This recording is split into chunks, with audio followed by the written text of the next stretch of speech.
क्या है इनको? उसका पैसा कौन देगा?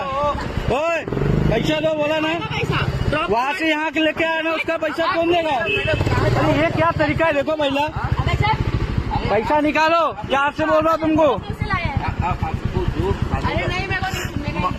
अरे जो खाने का खाओ।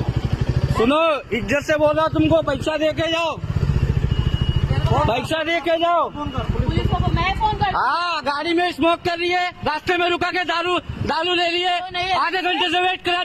क्या इज्जत? ये तो ना कितना अबे बेवड़े रुक तू रुक। गाड़ी से बात नहीं कर रहा, समझ में आ? इज्जत दे रहा हूँ मैं। नहीं मैडम औरत तो रिस्पेक्ट दे रहा हूँ, मेरा पैसा दो, निकलो यहाँ से, नहीं जाने मत जाओ। पैसा दो ना। अरे क्यों पैसा दूं अंकल? गाड़ी के लिए आधे घंटे से उधर उनको टच नहीं किया हूँ। तुम्हारा ह्यूमन कार्ड नोट प्ले करो। कर रही हो? अरे अंकल आप सोचो ना।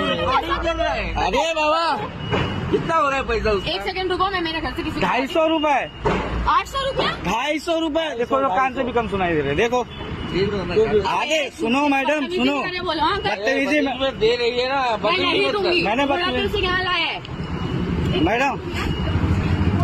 अब देखो, आप नहीं सोच पाए तो उनको समझा रही है दादा। આવી જ અપડેટ્સ માટે જોતા રહો TV17 ગુજરાતી, તમારી સાથે તમારી માટે।